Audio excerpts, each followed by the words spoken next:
Hey everyone, thanks for tuning in. It's episode 12 in the Ride podcast with Curt, Fletcher. Tonight's guest is Nathan Timmel. He's a comedian and author, podcaster. Awesome dude. Let's talk to him. All right, now we're recording. Hey Timmel, what's up, buddy? Hi. Hi, Nathan. Curt, Stabby. Looking as good. I'll always call you, that you will be in my phone for the rest of my life as. Stabby It's so fun. McKillahoe. You know what? People still call me that in Tucson from time to time. It's pretty funny. That's awesome. I've never given anyone a moniker like that that's stuck for forever. Oh, yeah. Like there's years. a guy that he used to work there. He was a server, and he had a stroke a couple years ago, so he's in a wheelchair, and you can barely understand what he's saying when he's talking to you, but I can always tell that he's calling me Stabby. Only one person I remember is Johnny. I think. Was it Johnny? Was he the bartender? Johnny Dingo, yeah. Mm-hmm. Yeah. He's still there. He's what? Oh, yeah. He's still there. He's still bartending. God damn. Well, love to get back there, but I don't know if it's in the cards. It might be. Reach out to him again. Him? I don't. Who's in charge down there? Casey Bynum, Gary's kid. Oh, Gary's son, Casey. Right.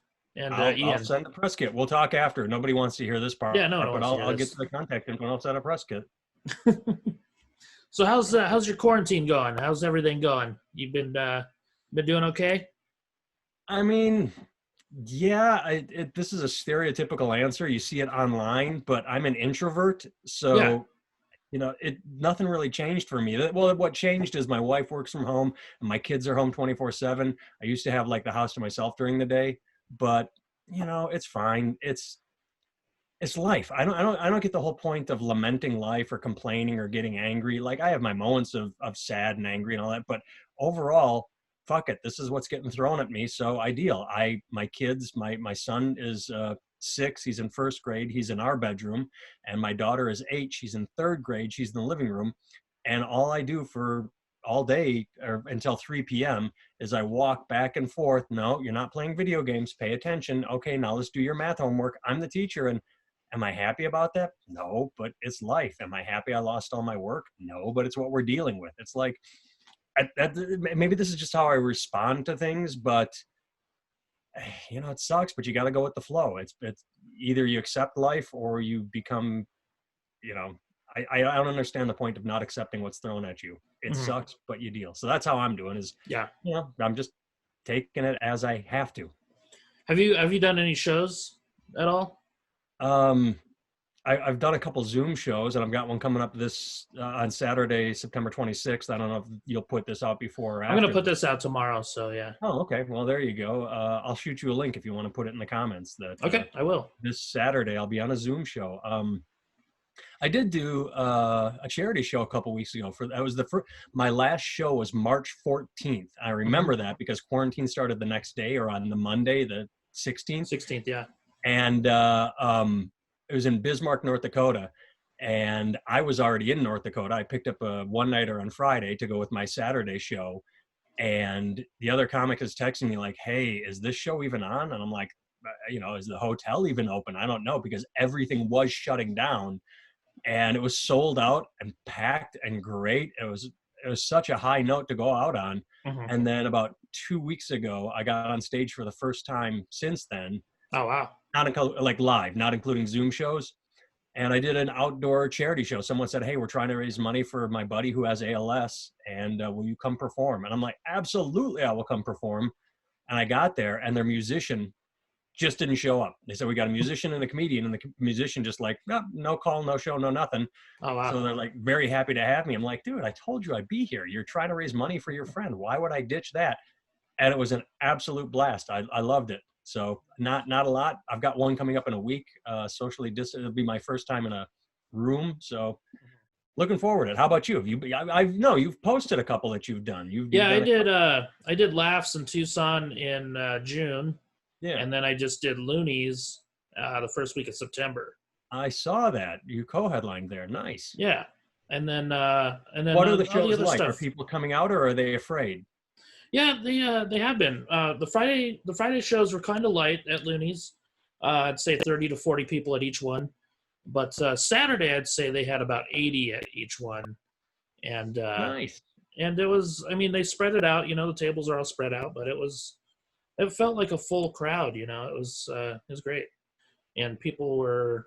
I think they're just so happy to be out. And it was Yeah. cool. So, yeah, it was great, and I've done a couple Zoom shows too. Those are okay. I wasn't sure what to expect on those. I was pleasantly surprised by my very first one, and Yeah. I've been, I guess I want to say pleasantly surprised by everyone since. I haven't had one that I would call a failure. I've also not Mhm. had one that I would call like, wow, best show ever. Let's jump to Yeah. Zoom and fuck live comedy. But I did it, and I'm like, okay, how's this going to go?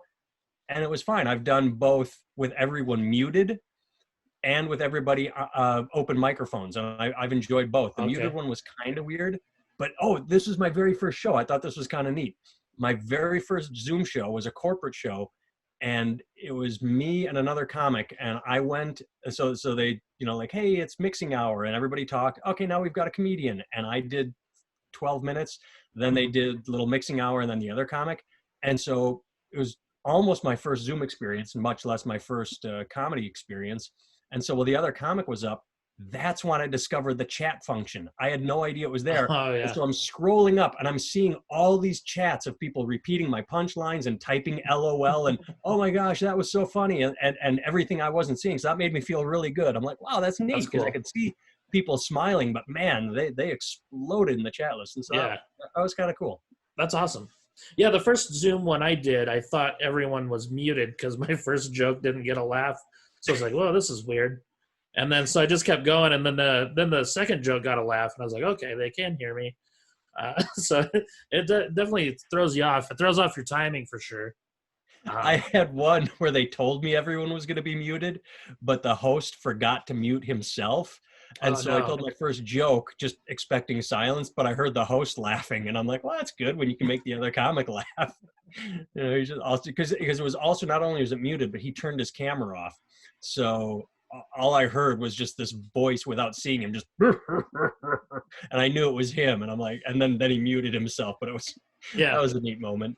that's fine. I did get a standing ovation on a Zoom from one of my friends. That was cool. From one of your friends, not the entire Zoom. Everybody stands up. No, And no, that's just one comic. That's cool. But yeah, it was interesting. Do you have anything on the books coming up? I don't know. I have no idea. Nothing. As of last week, I had people talking about canceling my December gigs. Really? I had gigs cancel out through October and November. They just keep canceling. That's all there is to it. This week will be the first week I send out promo since it started. Okay. Because I knew once it happened, like, I lost bookings that should get rebooked, but that happened to everyone. So I, trying to contact places I wasn't booked, they're trying to backlog. So it'll be interesting. I'm trying to get back out there now. Yeah. Well, good luck to you, buddy. What everybody's doing. Yeah. Yeah, I've got a couple things. Like, I got a couple Looney Bin dates in October. Nice. And then headline spot in Greeley, Colorado in November. Nice. But other than that, yeah. Greeley? It's like an event center. The lady who used to run the comedy club there got in contact with me about it. I guess you're going to do it once a week, every Friday. So that's cool. She said it can hold. Up there, so you can go up and hang out and. Yeah. It's awesome. And they said they can hold 150 even with social distancing. So. Oh, there you go. So if they can get 150 in there, that'll work nice for them. Yeah, absolutely. You got your Iowa shirt on, which is good. Iowa wrestling. Woo. Wrestling. But you also like the Hawkeyes, the football. Love football, yeah. But wrestling got cut, didn't it? Isn't that one of the ones that got... No? No. Iowa wrestling will never get cut. Okay. I thought it was... I know swimming... Did baseball get cut? No, baseball didn't get cut. I thought it was some big ones. It wasn't anything huge. I know swimming was kind of big because they just built that new facility. Multi-million-dollar facility. Yeah, like 10 years ago. Yeah. So that's kind of shitty. I don't remember which other sports off the top of my head, but yeah, wrestling will never get cut from Iowa.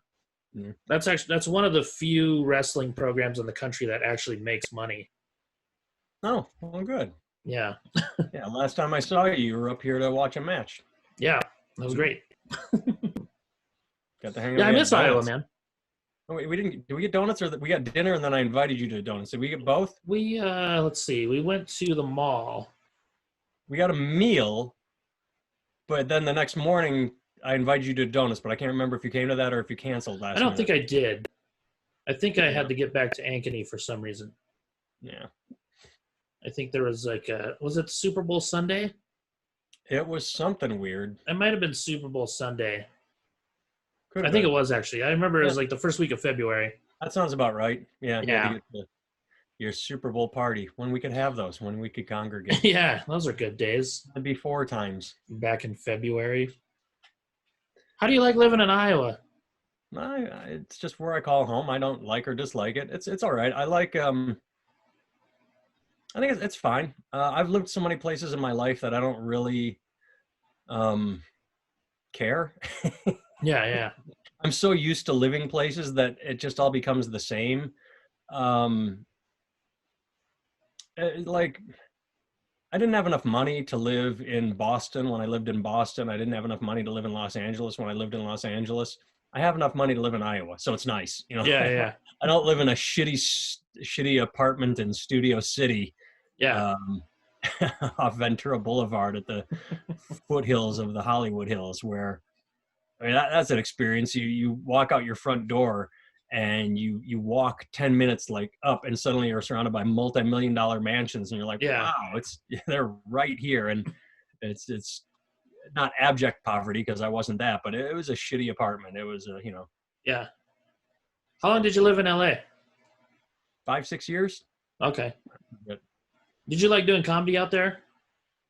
um it's a retrospect thing. At the time, I I didn't dislike it. I dislike what everyone dislikes. I dislike bringer shows. I Yeah. dislike the I sp- not the competition. How do I phrase this? It's not that I dislike the competition. I made a wrong choice. I made a bunch of wrong choices. That's why I say it's retrospect. You can only see what you Hmm. did incorrectly when you look back over it. First wrong choice was going to LA. You have a choice of New York or Los Angeles, and if you're a comic, go to New York because Hmm. there's comedy. Los Angeles, my competition was I'm an actor, and my agent told me to get on stage doing stand-up comedy, so I'm seen. So they're not really Oh yeah. comics. Or I'm an actor, voiceover, hand model. You know, they have all these hyphens. Whereas I just wanted to do comedy. I'm not an actor. I'm not a good actor. I just wanted to do comedy. So I should have gone to New York where comedy is taken seriously and not just sort of a means to an ends. Hmm. And then my biggest fuck up is uh, networking. I went to the Improv, and I can tell you this whole story because it's kind of neat. So you can put in for an audition slot to become an improv regular, kind of, I Hmm. guess it's called, or at least you could back when I lived there. And so I got a slot, and they were going to watch me. You know, it's a Tuesday night, or I don't even know what, but you get to do 5-7 minutes, and then they tell you whether or not you're good enough to be on their stage. And so I get up, and even if it's a Tuesday night, it was still packed. And I'm on the stage, and I start telling my jokes. And you'll know this as a comic. Sometimes you can just tell your jokes, and you're not really paying attention because Hmm. it's just coming out of your mouth. So I'm just sort of talking, but I see something under the spotlights in the audience. And it's a woman sitting on a guy's lap, and they're laughing and playing kissy face and watching me and them playing kissy face. And I'm like, if it was a real show, I might call them out. But when I'm just doing 5-7 minutes, I'm not going to. But I'm trying to figure out why she looks familiar. And finally, I just sort of look under the lights, and I realize, I'm like, holy shit, that looks like Jerry Hollowell. That's Ginger Spice. That's one of the Spice Girls. And then my brain starts working, and I go, wait a second. If that's Ginger Spice, she's dating Jerry O'Connell, and it is. It's like Jerry O'Connell, the kid from Stand by Oh Stand yeah, by yeah. Me, Stand and by me. became an adult actor. Yeah. Remained an actor. And so then I just keep doing my set, watching those two kiss and make out. And I had a great set. And when I got off stage, I actually met him, not her, but he was like, dude, you were great. Shook my hand, super nice guy. And then I talked to management, and they said, yeah, great job. Call us every Monday and give us your availability. You're an improv regular. And so I did. And that's where I fucked up. I called every Monday. Hey, it's Nathan Timmel. I can do any night this week. What I didn't do is I didn't go to the Improv every night of the week and get seen and hang out and meet people and like stay in their face. And I didn't realize it until I don't know how long later. I never got on stage there again. I never, because I'm one of 1,000 people calling and they don't remember me. They might make notes like Nathan Timmel was funny, but when they've got a voicemail with 1,000 messages on it, they're just going, yeah, you know, that's not how it works. They don't go through 1,000 messages and go, oh, Timmel was funny. And so did I like doing comedy out there? It's not that I wish I had a second chance. It's just, I did it wrong while I was there. I could have gone further, and I shot myself in the foot just by, you know, not going there every night. And that's just my fault. So it's no regret. You can only live through trial and error. If there is any comic watching this, network gets you much further than talent. Yeah, I've heard, you know, if you go to LA, I mean, you got to work your ass off, get out there and do a bunch of spots and just, you know, like you said, be seen, you know? Yeah. Just don't go out there and be lazy. Don't just call every Monday and be like, hey, it's Timmel. I'm available. Yeah, exactly. Well, I wasn't lazy. Lazy, I would go to hit. Yeah, like, I know you. Yeah, you're not a lazy guy. Open mics. I would hit ones that didn't matter. I should have spent every night at the Improv. Instead, I was like, ooh, there's a mic at the coffee shop. No one cares. You know, like, sure, I was working on comedy, but I was at a coffee shop where no manager agent's going to come in and discover me. That's, you know, not realistic. Yeah. I thought of another story, but I also didn't like the bringer shows. I think I said that, or the pay to play where, okay, you spend $5 and get a drink and then you get on stage. I'm like, I don't drink. That's more prevalent out there than it is in a lot of places. So I didn't like that. But I got a quick question. How many years into comedy were you when you moved out there? 5, 6. Okay. So you're a pretty solid comic by then. Yeah. I think while I lived there, I started becoming a headliner. I got my first few headlining dates back in the Midwest where I started. I was a solid feature when I moved there. Yeah. So one thing that I always thought was interesting is I would always leave to do comedy and come back. And I would go on the road for a month, 2 months. And a lot of comics did that there, a lot of professional comics. And when I would hang out with the local, just LA comics that didn't go anywhere, I would come back with 10 new minutes and I would try a new set. And there were some guys that for 5 years did the exact same 6 minutes every set, every night. And part of it, I mean, I saw both sides to the issue. One, they had those sets down and some of them were really good. And so if they were told you got the Tonight Show, they had their set, you know, it was solid. But the other side was, do you write at all? Like they just got locked into one thing. And I thought that was pretty interesting. You know, again, both sides, no judgment. I didn't have it in me. I would rotate my set, and like some guys, I'm not going to name names, even though I'm not bad talking. Some guys would be like, oh, that's so-and-so. He does, you know, that's his set. Like they got known for it. And in part, that's important out there to be known for your set. Now, I think 5 years is probably a little too long to hold on to something, but I mean, if you do it for a year or two and you get known for something and then you start changing it up, but either way, it you know, I don't know if it's good or bad to do it, just two different ways of doing things. Yeah. Yeah. I know. I do a lot of the same set over and over just because it helps me memorize it. And because I have a terrible memory. So I like to chunk everything to get. What's that? It's all that weed you're smoking, weedy. I'm not smoking anything, Nathan. I've been eating a lot of that's called the joke. I know you don't. That's the joke. No, actually, I eat a lot of weed. You eat it, you don't smoke it. Yeah. It's good stuff. I wanted to bring up the text message. Oh yeah, you told me. So you sent me this text message. I remember this. So I was thinking about it. It was probably 2009. This is before I moved to Denver. So it was either 2008 or 2009. You were working in Chicago with a famous comedian. And he sent me a text message. So I think you were staying in the condo with him. And the text message just said, John Panette just wet farted. That would have been Columbus. Was it Columbus? I worked with him in Columbus. Okay. He was the nicest guy ever. I loved him so much. I He remember, was a I remember wonderful the guy. exact where I was when I got that text message, and I almost dropped my phone. I was laughing so hard. He was a beautiful human being. Yeah. He's a guy that showed me what a headliner should be. I was Yeah. opening for him, and anybody that happens to watch this is in a comic wouldn't know that if you're the opener and you have merchandise that you want to sell to make a couple extra bucks, you sort of ask the headliner if it's okay. And every so often you get someone like, no, fuck you. I'm selling it. Anybody buys from you, they're not buying them from me. Like, it's rare, but it happens. I asked him, I'm like, hey, I got a couple shirts. He's like, you sit down right next to me. You sit down right next to me. And then, he would say like, oh, and look, Nathan's got a shirt. And I think I sold more that weekend than ever. He was just the nicest, most generous, giving dude. Such an underrated comic too. Oh, he was. I think he might've been the first guy I worked with that took requests. Really? I mean, because he'd had some classic bits by that point, and I can't think of any, but he'd just say like, okay, that's about 35 minutes. Does anybody have anything they want to hear? And like the ice tray is like, oh yes, and he would just do a bit, and it sounded fresh, but just a sweetheart. How just cool, man. More proof that there is no God, that he is dead, and Justin Bieber's alive. Yeah. Who are some of your favorite comics you've got to work with? Oh man.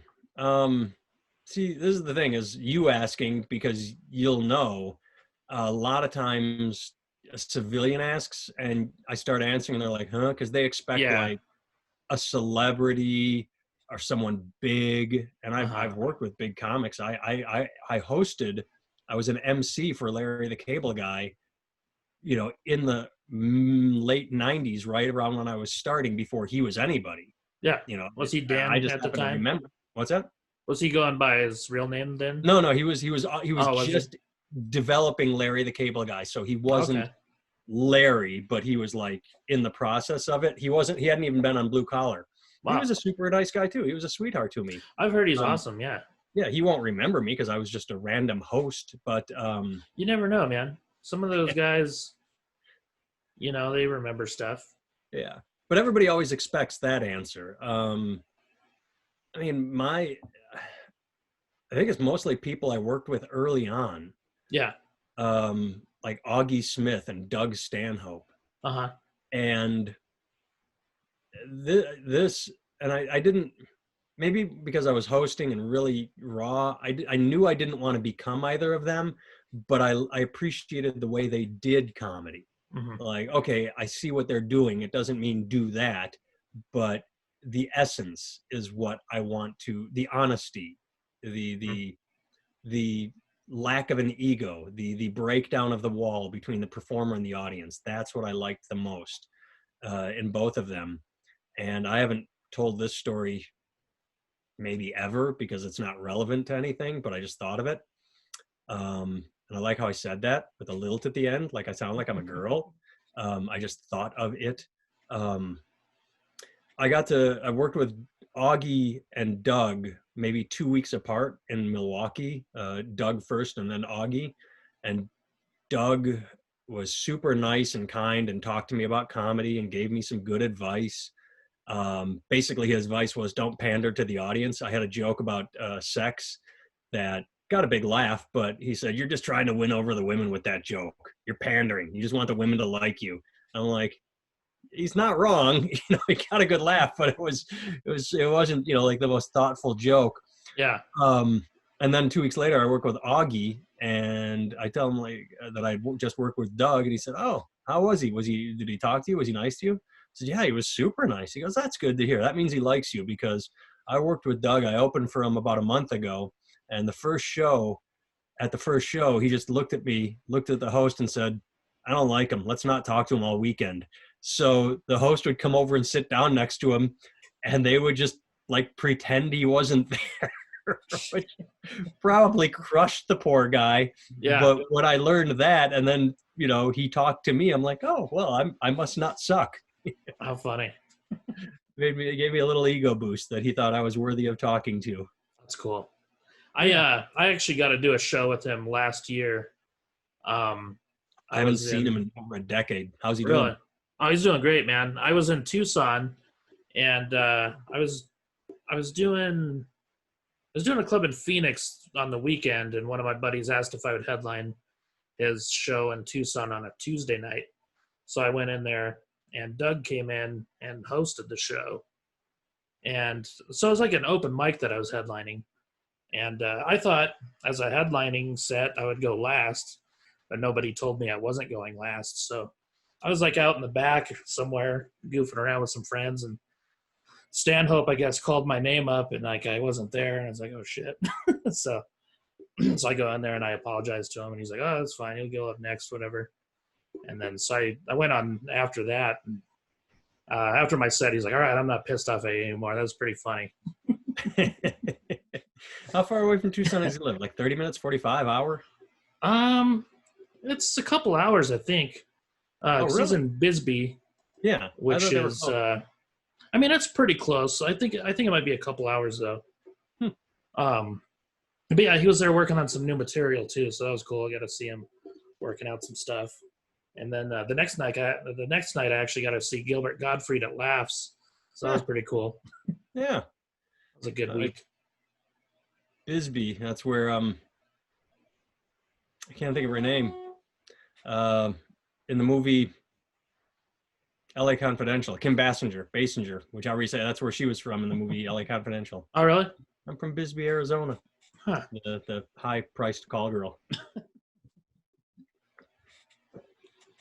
Yeah, I guess there's like a little comedy club there. I don't know if Doug runs it or whatever, but I'm sure it's just something that he does comedy in when he feels like it. I can't imagine a community that small having a club, but like full time, yeah. Yeah, because the guy I worked with in Tucson last year, he did a show in Bisbee like the night before. So yeah, it's probably something good for routing. Yeah, maybe. Well, it was out of the way for that guy because he was coming from LA, but well, at least you get to backtrack to Tucson and then go home. Yeah. That's not so bad. I always hate those gigs. And you get to hang out with Stanhope, so yeah. That's pretty cool. Better than those gigs where if this is home, you go this direction for one night, then this direction, and then home. It's like, okay, Yeah. Routing is important. Yeah. How I was going to ask you about performing overseas. How many times did you get to go overseas and perform? You know? 9. Oh, wow. Yeah. What's your favorite place to visit and perform? I don't. I don't want a stereotypical cheesy shitty answer, but I think Afghanistan and Iraq were easily the most fun. Yeah. I mean, I used to talk about it on stage. I remember that. What's that? I remember that. Yeah. Yeah, I can do a bit, which I won't sell it like a bit, but it's because it's true. It was a bit, but it was truth. The difference. I performed for troops in Afghanistan, Iraq, Kuwait, Japan, Korea, Guam, and there's a huge difference between performing for troops in Afghanistan and Japan. And the joke is, and the truth is, in Afghanistan, they're on lockdown. They can't leave the base, and there's no alcohol allowed, so they're bored. They're on duty, and then they're off duty, and there's nothing to do. So a comedy show shows up, they turn out like, yay, we're finally something to do. But you go to Japan, and every kid is 18 years old. He's away from home for the very first time. And he goes, okay, wait a second.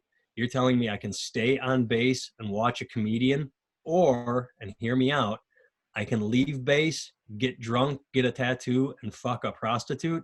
So long, comedy boy. And there would be 4 people shows, or the shows would just get canceled because it wasn't a big deal to have a comedian come on to a Japanese American base in Japan, Japanese base. It just wasn't. No one cared. Oh, wow.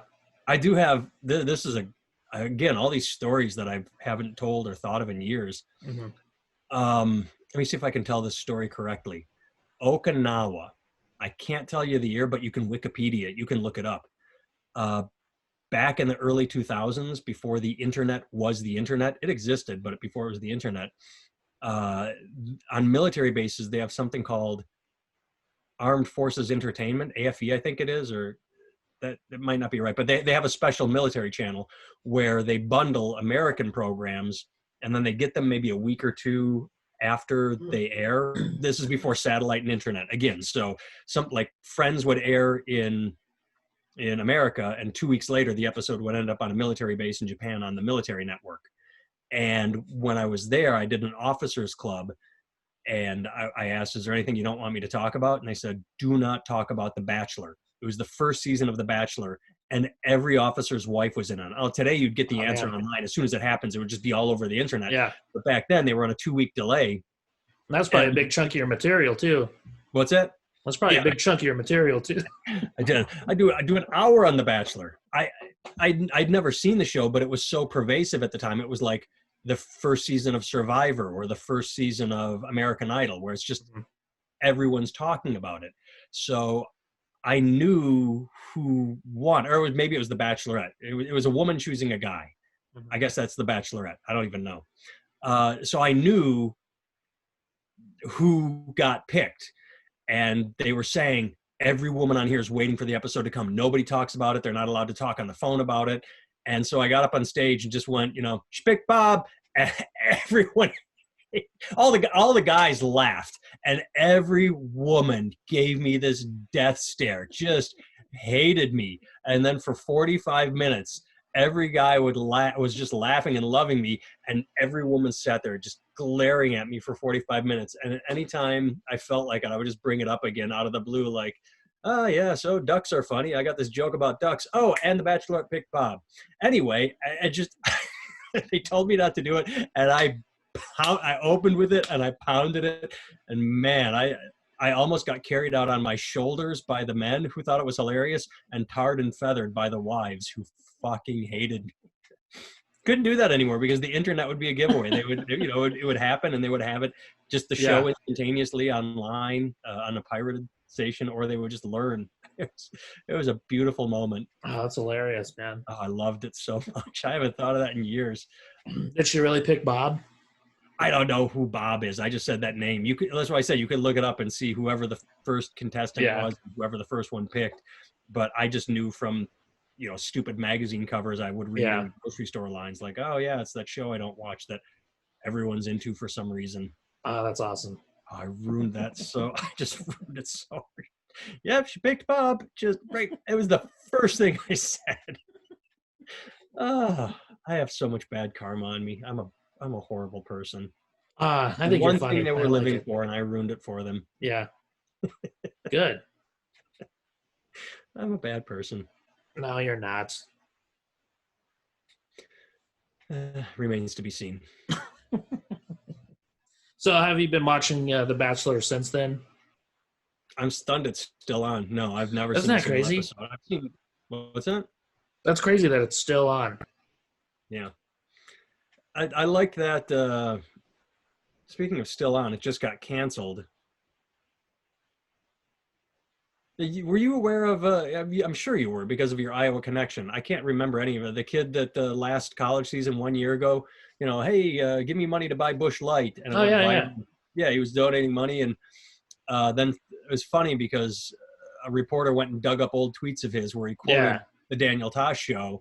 And then everyone was like, oh my God, so racist, misogynistic. And I looked it up and I hadn't seen it. I'm like, yes, he's so racist and misogynistic, quoting a TV show that was so horrible that it's still on the air today. How horrible of him. Yeah, it's like, let's talk shit about this kid, but not the kid that's got the TV show that's posting this shit. Yeah, the guy that actually, he quoted something that was already out there. Yeah, and he was like a teenager at the time. Yeah, he had done it years earlier, and here he is raising all this money for charity. Yeah, that was the end of it. To anybody that didn't know, this kid, holds up a sign, says, "Give me money, Venmo me money for Busch Light," and he got so much money that he just said, "I'm getting too much money. I'm going to turn it over to the Children's Hospital." And then it went nuts.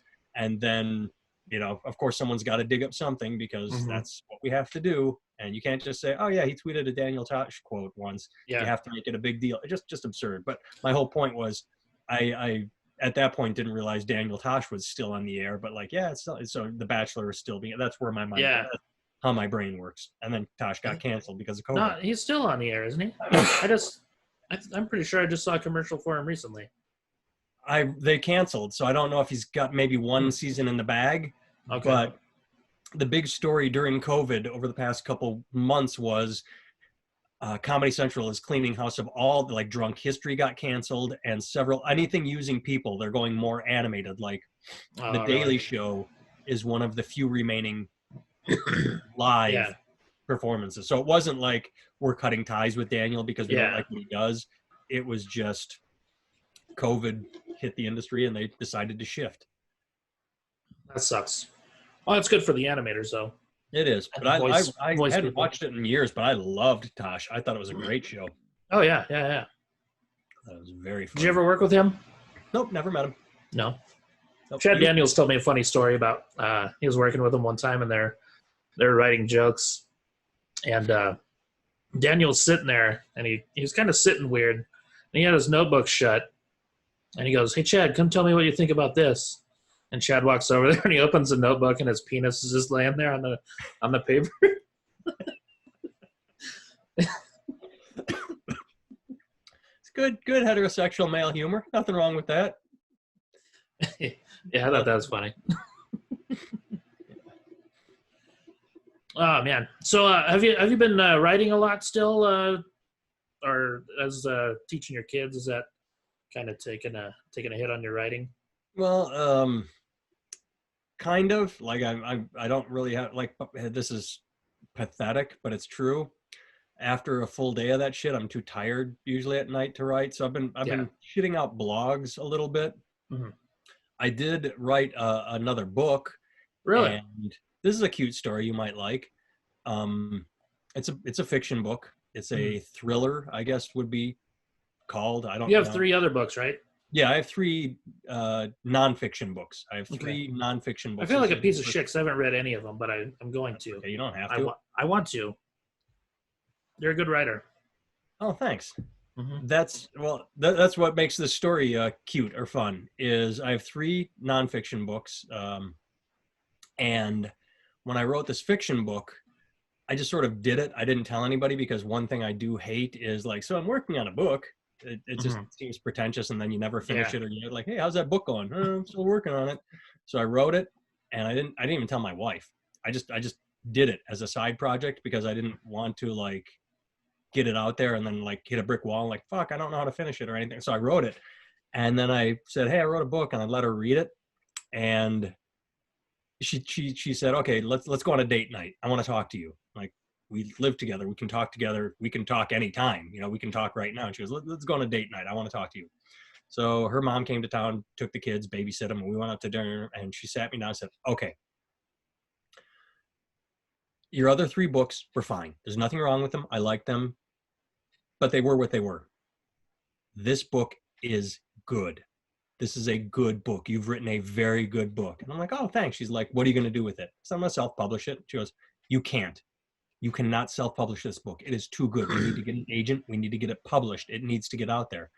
And I said, "All right, if you want to do that, fine." And she said, "Okay, I will." And she had her eyes opened to the indifference of the world, because she started contacting agents, and they all, you look at their websites, they're like, "I'm looking for fresh new voices. I'm interested in thrillers. I'm seeking fast-paced, well-written," and they all just completely ignore. And she got hurt. She's like, she really believed in my book, and she really disliked the immediate and indifferent reaction you get as an artist, like when you have something you believe in and no one cares. Yeah. So I said, "All right, I'll take over. I'll try and get an agent." And I can't tell you how many did. I have a spreadsheet, but I was just like, I had such interesting replies.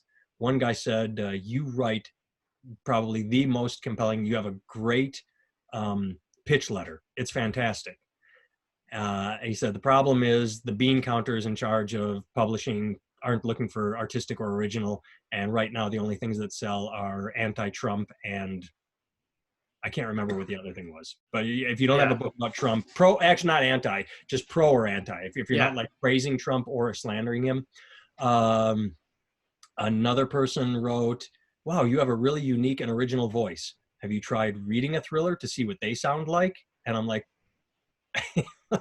No, I'm not sure if that's a compliment or a Yeah. sideways backhanded, like to say that my voice is unique and original. But I mean, there was more praise than that. It wasn't, I added the tone of, have you, the way she wrote it really meant like, you have a really unique and original voice, maybe dial it back because thrillers are stupid. I Oh changed it. yeah. There was, let me try.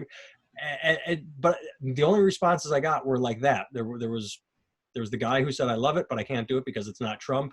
One person just said, fiction doesn't sell. She said, you should write more like a thriller than being unique and original. And I think one response just said, you have self-published books. I don't represent anybody that has ever self-published. And so probably going to self-publish my book and my wife reads about a book a week. She's read something like 40 books in quarantine. She just powers through them, and she doesn't lie to me. If I tell her like, hey, I got a joke idea, and I bounce it off, she goes, that's not funny. So if she didn't like my book, she's not wanting, she's like, well, if you want to put it out there, you can, that's fine. She would tell me if it's not good, and she really liked it.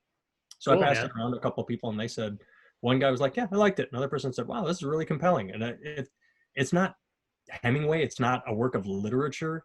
Yeah. It's sort of pulp fiction. It's just a fast read. That's what I wanted to write.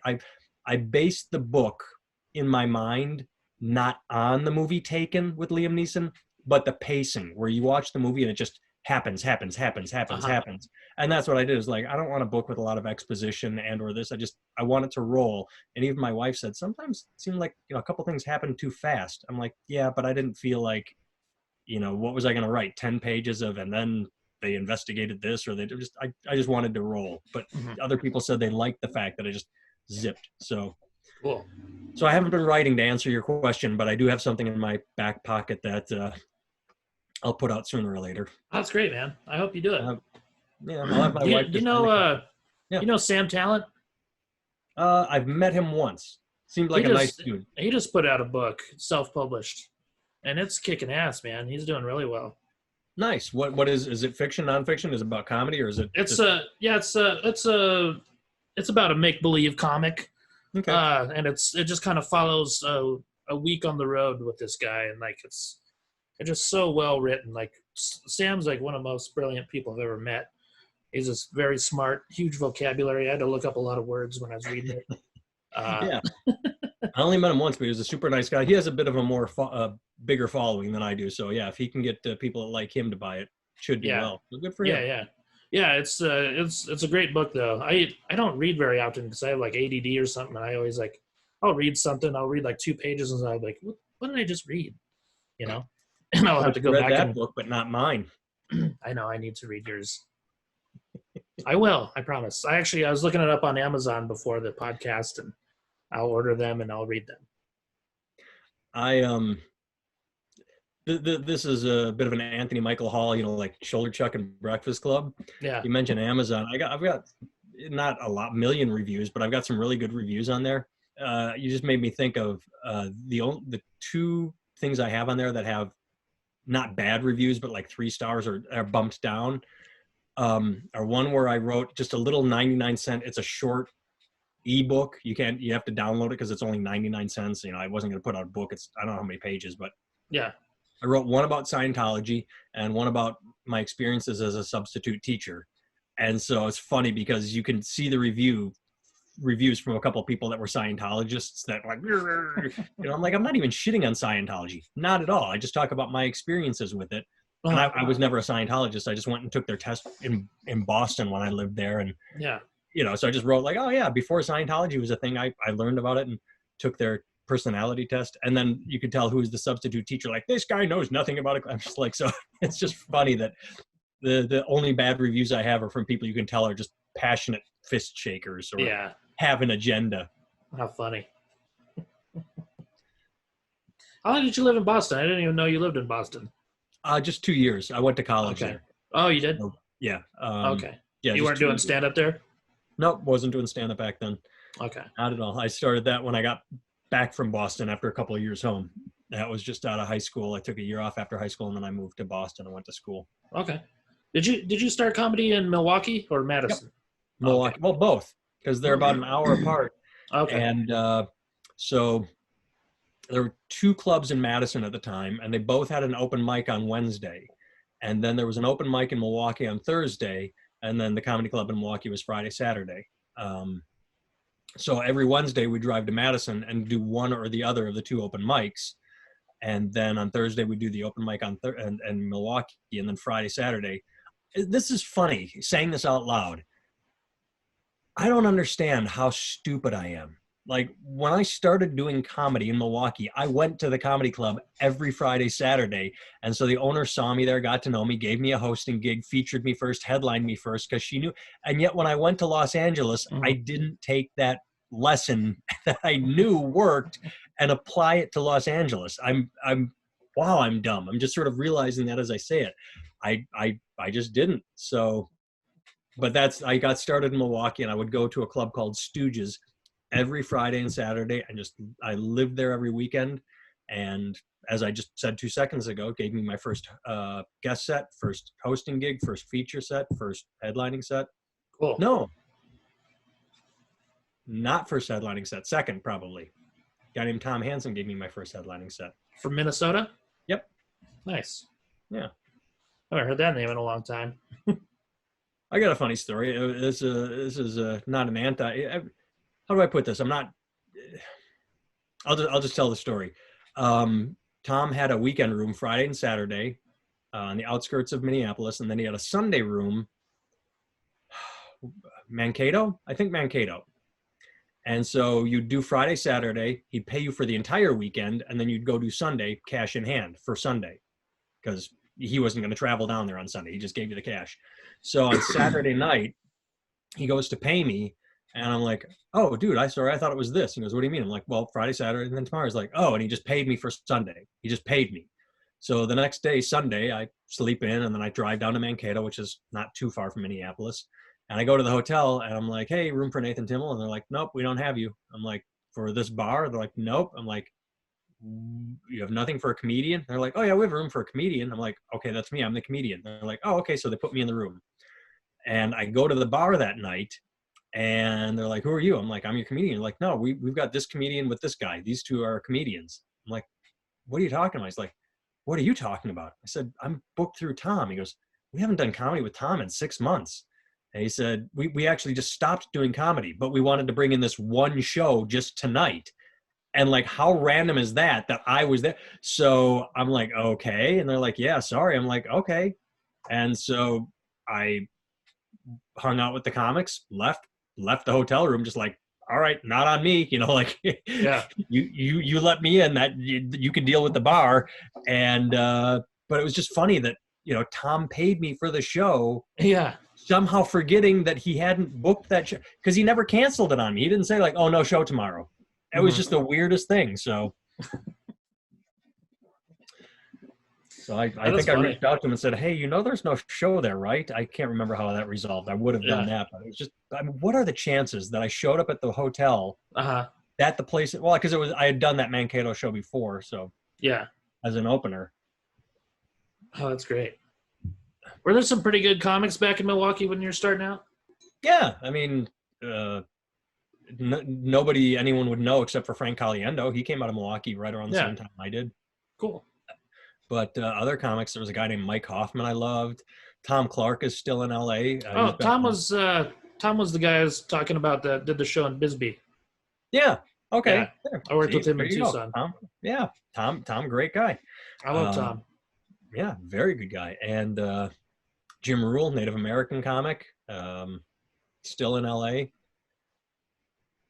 I went back to Milwaukee a couple of years ago, and a guy from back in the day on that Thursday night open mic approached me. He's like, you remember me? I'm like, holy shit. And yeah, so I can't remember his name right now because he stopped doing comedy, but yeah, it was a very supportive scene. How cool, man. I'm actually doing a show Friday night at this brewery. It's like an outdoor show, and it's in the same exact shopping center that Laughs used to be in here in Albuquerque. Nice. So it's gonna be weird. I wonder if I'm gonna get like the butterflies like I used to back in the day when I'd go into that parking lot. I remember my experience there. Can't remember if it was when I was opening for Tim Tim Tim the O'Rourke. bartender from Drew Carey show. Tim O'Rourke, yeah. Tim O'Rourke, yeah. I can't remember. I think it was opening for Tim O'Rourke that I had that because the experience. Because I might get the restaurant wrong. Was it a Red Lobster that was in that parking lot? Let me think. There was a sushi restaurant. No, there was something that was like, so you had the strip mall, but then there was something that was then the parking lot, and there was like it was a standalone restaurant off to the corner, Um, or really nearby. Because I it remember must have been walking. nearby. There was. I remember walking from the condo to the show and seeing the packed parking lot and going, cool, packed show. And then walking in and there were like 6 people. They're like, oh, yeah, everybody's at Red Lobster. I'm like, fuck.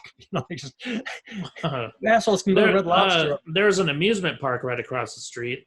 No, it wasn't across the street. It was a shitty restaurant. I don't remember what it was. I don't know. I don't remember. I remember there being a restaurant in there. I don't know if this is appropriate to say. You can edit it out if you don't want it on there. But I remember that for a while, headliners were coming through every like 3 or 4 months. And then when I finally got my foot in the door, the place was packed, almost sold out. And you said, oh, yeah, our phoners have been saying, new comic, different comic, first time here. And so everybody came out and just packed the place up because, they were like, yeah, it's Bob. I know I called you about him 2 months ago. Yeah, he's back. Yeah, like they were trying to give tickets to the same 6 comics every few weeks. And so when they gave a new name, my weekend was fantastic. Yeah. Oh, yeah, I remember that, man. I remember that. He did really well. And then within months it went. I remember the guy that owned Laughs in Tucson back in that day came out and was like, oh, who knew Timmel was a headliner? I wasn't headlining him. One day, he told you that, like. Oh, yeah, Scotty. What's that? Scotty Goff. Yeah, Goff. He said, I've never headlined Timmel. I had no idea he was this good. I'm like, that's because you don't pay attention when I'm there. Like, you just. Yeah, because we did Tucson together when you started calling me Stabby. That was you, me, and Merrifield. That's where we met. And Scott, when he would feature me, but he, Yeah. With Merrifield and Goff, right? Yeah. And then, do you remember coming through Albuquerque? I think you might have been moving to Iowa at the time. That's what it was. I had my car full, and you let me crash, yeah. And one of my buddies was doing a guest spot, and he got booed. So then after the show, we were all texting him. I think we went to like Denny's or something, and we were all texting him, and we're just like, boo. I do remember that. I do, because I was like, hey, I'm driving from here to Iowa, and he's like, I already got a guest spot. I can't do a guest spot. 2 guest spots. What are you thinking? I'm like, all right. So I was trying to get a guest spot, but he did the guest spot that I wanted. Yeah, he was doing a spot because he had an audition for like Just for Laughs or something like that. And I don't remember what got him booed. He was trying to rap, and it wasn't going well. Right. I was just going to say, it wasn't like he did something so off color or un-PC that the audience was like, boo, that's in poor taste. I think it was just like, boo, you're bad. Like, that's what I remember. It was just people just got like frustrated with, what are you doing up there? Yeah. And I remember. I've seen him get booed off stage a couple times doing that. I just remember the owner, I won't drop names, just I think he actually sort of said something to me. He's like, I should have put you up, and walked away. I'm like, yes, you should have. Why didn't you? Yeah, because remember I had to run that guy's sound. I had to put on his music for him in the sound booth. And so I was like filming him too. I had his camcorder up there, and I was like, man, I wonder if I should turn the camera off when they started booing. All right, it's my turn to interview you and ask you a question that, again, you can edit out if you are uncomfortable with. Oh, I don't like editing, so. You still have medical debt in Michigan? I sure do, buddy. $2,200.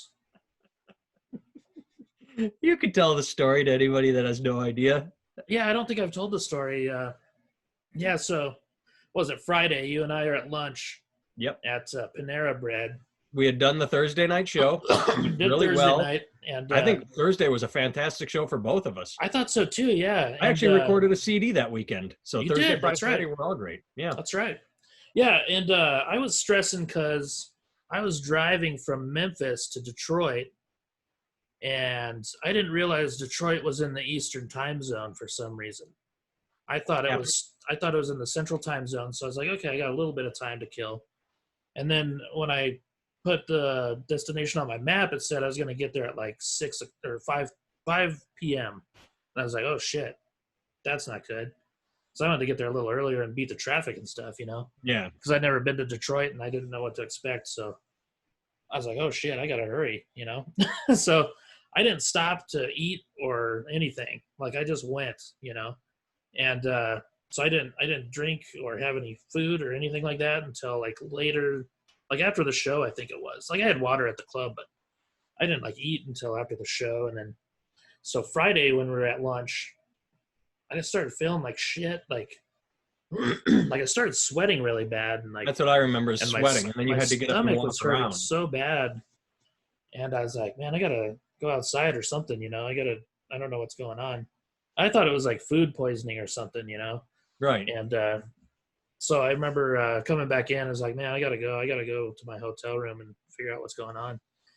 And then so I went back to the hotel room. I was like, oh, maybe if I just take a big old shit or something, that'll help.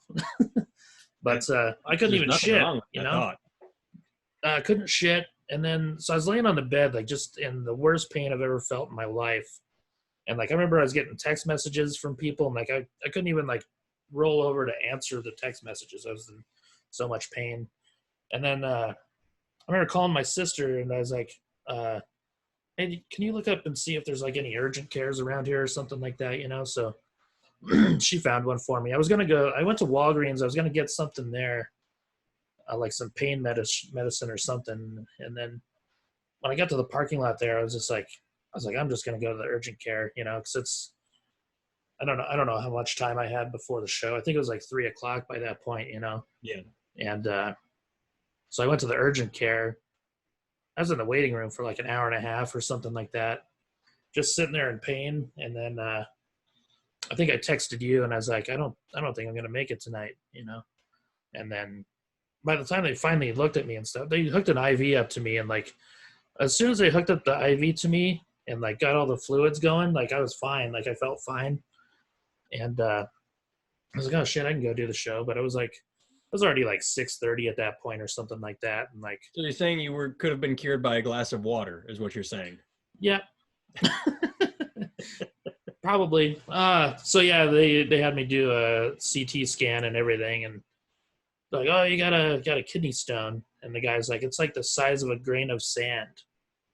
And I was like, holy shit. I was like, am I gonna like piss it out? And he's like, it might break up on its own. And I was like, okay, that's what I was hoping for. So then like I didn't leave the hospital until like I think it was like 11:45. Yeah, it was something like that. It was late. That. And I remember as I was leaving, I was walking to my car, and I felt something running down my arm. I thought maybe it was sweat, and I looked down. There's like this bunch of blood like dripping down my arm, and I was like, holy shit. So I went back in there, and I was like, hey, can you bandage this up? So and then so I missed that show. There's only one show Friday, so I only missed one show. But just one show Friday, 2 Saturday. But yeah, they told me to just take a bunch of pain pills and stuff, and that helped a lot. But I mean, I woke up with that pain again the next day, so I took some pain pills for that, and it helped.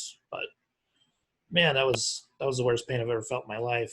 But good thing about it, I quit drinking soda because of that. That's solid. He didn't tell me it was because of soda, but I tricked myself into saying, it was. So I actually went and I had lunch before I went and hung out with you, I think. I had lunch and had my last Pepsi of my life at this little deli. I had a Philly cheesesteak and a Pepsi. You said then, before you came to hang out with me, you didn't really hang out with me. What happened was you checked out of your hotel room. I said, well, come, I'm going to drive home Saturday after my show. So if you want to tailgate back to Iowa, come take a nap in my room. And that's right. Then you can drive with me. And then you took off after your set, I believe, right? No, I hung out for the whole show because I had to get paid. Okay.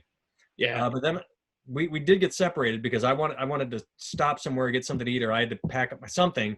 And then we just sort of would text each other, and then we hit that huge rainstorm, and you're like, I'm pulling over. And I'm like, I couldn't see what the shit. At some point, I passed you, and I'm like, I'm on the Indiana border. And you're like, I'm still an hour out. I'm on, 40. Yeah, it was. That was one hell I of a also didn't. rainstorm. I also had to take a shit somewhere, so I pulled over to take a shit. I don't think I told you that. Maybe you So- would have. Why would you have hid it from me? Why would you lie? I don't know. Yeah, that was the last time we worked together. I mean, we've seen each other since. You came and did Penguins with your buddy, so I hung out with you, and that was that wrestling show. Yeah. I ended up sleeping. I pulled over somewhere near Chicago and took a nap in my car, I think. Yeah, I've done that a dozen times, a million times. You know what's cool? I probably told you this, but the manager from the club was Mark Ridley's Comedy Castle. Yeah. They called me on the following Wednesday, and they're like, "Hey, what's your address?" And I gave them my address. So like, we're gonna send you a check for the show you missed since you drove from Albuquerque to be here and you had to go to the hospital and shit. So I thought that was like super cool because like no other club would probably do that. No, that was amazing. Yeah. I was supposed to be there in July, and in Oh, March, really? I'm like, July will be safe, just a few weeks, March, 14 days to flatten the curve. And then Yeah. it was 30 days to flatten the curve. And then July 1st, he's like, I don't think this is looking good.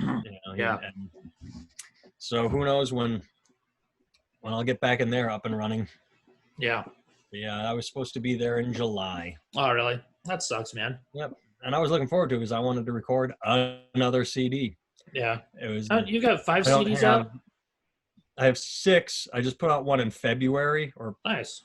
recently. So the one that I wanted to record in July would not have been all new material, but I wanted to record a bunch of old material clean. I wanted to put out a clean CD and try and do something with that. So. Hey, I just realized that we're like, I only like to keep this like 45 minutes and like we're quite a bit over that. So I appreciate you coming on, man, and talking to me. I'd like to have you on again at some point. Just all we're doing is talking. I'll do that anytime, my friend. Hell yeah. Yeah. That's pretty much what all podcasts are, just a conversation with your friend, and then hopefully other people check it out. Well, cool. Well, cool. I'm excited about your book, man. Sounds like I was just gonna say, anybody that is watching or listening, look up Nathan Timmel on Amazon. Yep. That smile is for people watching. People listening can't hear the smile. No, they can. I'll put your website up above your little head there, nathantimmel.com. Go check him out. To that, I'll send you a link. Show on Saturday. Yeah.